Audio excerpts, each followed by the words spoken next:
大家好，欢迎大家观看今天的节目。说起南怀瑾，想必大家一定不陌生，他自幼饱览诸子百家，精通儒释道典故、千年历史、百家学问，信手拈来。而除了在学问上的成就外，他更是收集了很多药方，包括调兵养生的功法、做功夫遇到问题的解决办法、医药、饮食等等，每个药方都效用神奇。为此，小编给大家总结了一部分南师书中所记载的非常实用易操作的方法，作为南师医生经验的凝结，值得我们收藏实践。一、心肾气交的睡觉法。人老有几个相反的现象，哭起来没有眼泪，笑起来眼泪就出来了。现在的事情告诉他，马上就忘记了，小时候的事情都会记得。坐着就睡觉，躺下去睡不着。人老了，很多古怪的事情都是相反的。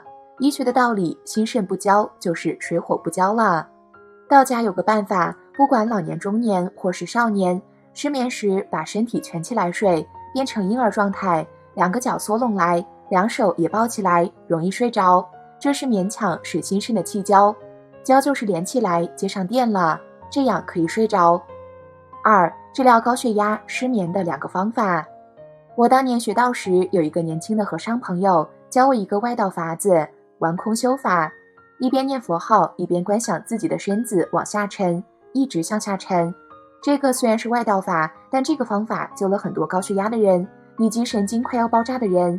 我们打坐，尤其是中年以上的人，血压反而弄高了，因为在用心都向上走，可用这个法子对治。我当年什么都去学，不管有道无道，都要向他们摸索一下。另外有一个方法，对于高血压、老年人、有病的人或失眠的人都有好处。上座，心里头什么都不想，只念一个空字，一路空下去，把神经都放松了，脑子也放松了。有人就用这个法子治好了紧张的毛病。三、气功治疗肺病的方法。现在的肺病已经不是难题了，药的种类太多，治疗的方法更多。但是在以往的岁月里，肺病是麻烦的事。这里介绍的一个气功治疗，曾经治愈了不少的肺病患者。将右手握拳，大拇指竖起，放在背后两肩胛骨下端的高度，在脊骨中心点，左手握拳平至肚脐上。这时开始用鼻孔的肌肉闻气，闻之有声，就好像闻到一样好吃的菜，要多闻一下似的。这样闻气一连6次，在口吐配音，将气呼出。如此继续做下去，一连36次，即浑身通畅，甚至汗出。如果原来呼吸不畅通的人，经过36次的呼吸练习，即得鼻孔畅通无碍。如果是肺病患者，不能以站立的姿态来做气功的话，可以躺在床上试做，效果也是一样的。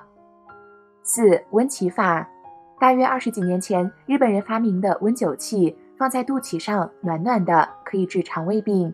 这是日本人把中国道家的老方法拿出来卖钱，这个在道家叫酒芪法。其实用不着那个，我教你们，年纪大的都可以用，比较保险。用桂圆肉1颗，花椒6、7颗，加上那个艾绒一同打烂，晚上睡觉的时候挑一点点，小指甲面那么大，放在肚脐里就行了。你不要小看我们的肚脐，肚脐会吸收的。大陆当年有些吃鸦片的人，政府禁烟，抓住了要关起来，所以不敢抽啦，就把鸦片烟膏放肚脐上，效果差不多。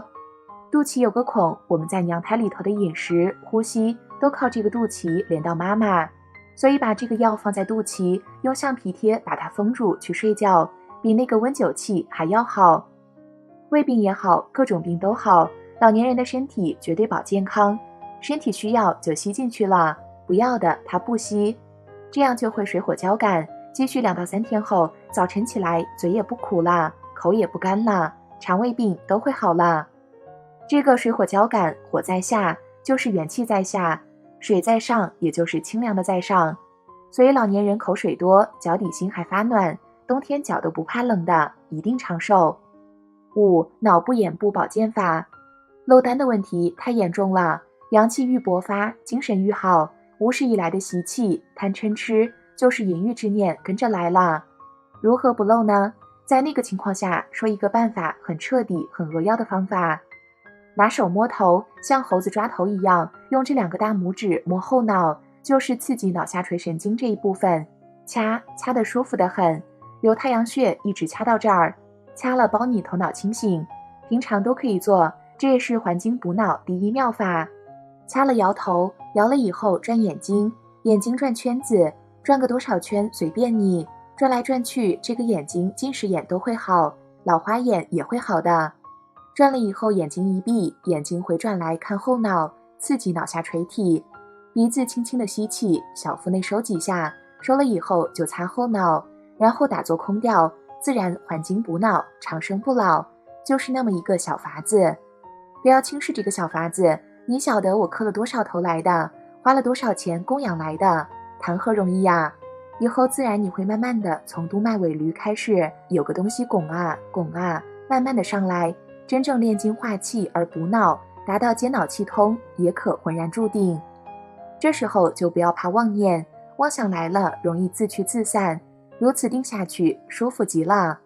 当然你说有时候用不灵呢，可能的，久而久之就灵了嘛。要平常多做，持之以恒，久而久之自然精神充满，自自然然达到如道家所讲精满不思淫，气满不思食，神满不思睡的境界。那么有人可能会问，充满了以后阳还举不举呢？不举就是生机断了，但是阳举又怎么样呢？只要过了这个关口，这个关是什么关？心第一关。虽然用这个法子，可是开出没有充满以前，欲念的力量大得很。所以虽然这个法子是可以降龙伏虎，把这个东西降服下去，收回经的外用，但是身念还是靠你收心呀，还是靠你空呀，不是在身体上摸两下，连你心念欲念也可以空掉了，那不是唯心的法门了，就是唯物论了。不过生理与心理互相影响，真正做到了精华内敛，欲念自然会空，所以身心两事要互相为用的。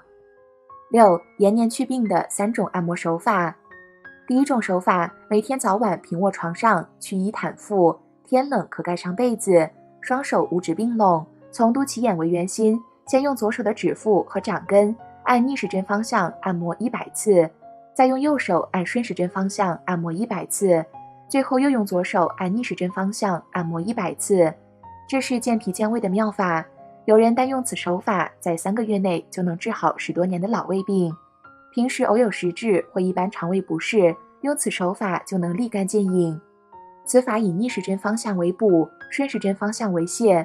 上面说的左右左的顺序为补法，适用于年老体虚、大便常年稀烂、小便清长的人习练。如果是大便硬结、身体肥胖、面红耳赤、经常口干舌燥的，就要用泻法，即改为右左右的顺序。脾胃正常的人可用平补平泻法，即先左后右或先右后左的顺序。第二种手法，每天早晚盘坐床上，坐北朝南，双目轻闭，五指并拢，用左右两手的指腹同时交叉按摩左右两足心的涌泉穴各200次。涌泉穴位于第一足趾端与足跟连线前1/5的凹陷处，涌泉穴是足少阳肾经的起点，按摩这个穴位是滋阴补肾，练五脏六腑，活跃肾经内气，强壮身体，防止早衰的妙法。第3种手法，搓耳朵，两手同时搓两耳，体位随意，从上到下全部搓到，以搓红搓热为度。这是一种全息疗法，因为耳朵是身体的缩影，身体的每一部分在耳朵上都有相对应的穴位，故搓耳朵相当于全身按摩。耳朵上有压痛点，就说明身体与痛点相对应的部位有了病变。发现了压痛点，按摩的时候对压痛点应加力搓摸捏夹，以后痛点消失，身体相对应部位的病变也就痊愈了。这与耳针同理。在耳垂内侧有个神经衰弱点，神经衰弱患者一般都能在这个地方找到这个压痛点，夹捏这个压痛点对提神醒脑、治疗神经衰弱有很好的疗效。按摩或针刺耳光穴和耳中穴，对退感冒高烧和制止呕吐具有独特的功效。7. 乞丐蹲。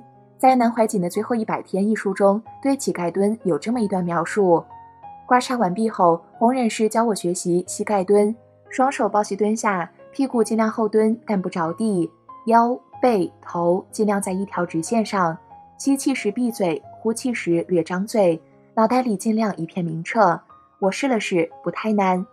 晚饭后，南师问：国平，弘忍师教你什么了？我答膝盖蹲。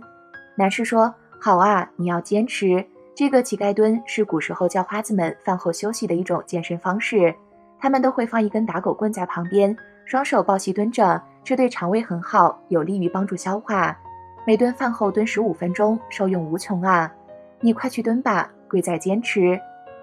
乞丐蹲的具体练习方法：一、饭后找一堵墙，最好有一个舒适的靠垫，站在墙前屈膝下蹲，背需要直，贴靠墙壁或靠在软垫上。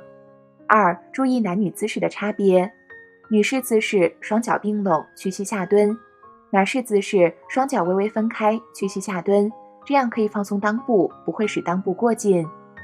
三、双手结孔子手印，自然放在膝盖上，放松身心。四、头要中正，头顶百会与会阴穴成一条直线，臀部离地，紧压小腿肚上。注意事项：每次练习15分钟，眼神内敛，收摄心神，专心下蹲，保持姿势，不要胡思乱想，也不要边蹲边与人交谈或做其他事情。练习的过程中，如出现打嗝、放屁等肠胃蠕动的情况，也是正常现象，也是收效的证明。浊气下降，自然打屁，千万不可忍屁不放。开始练习的过程中会有脚麻现象，日久功深，自然不会，且能够增加脚力，疏通经脉。练习15分钟后慢慢起身，不要过快过猛，原地舒展身体。如果再配合适当散步，甚合养生之道。此法质简，但功效显著，贵在坚持。以上南怀瑾大师的秘方可以说个个都效用神奇。如果你也在寻找这些方法，不妨赶紧实践起来吧，相信用不了多久，必然会有所收获。好了，今天的内容就和大家分享到这儿了，我们下期节目再见。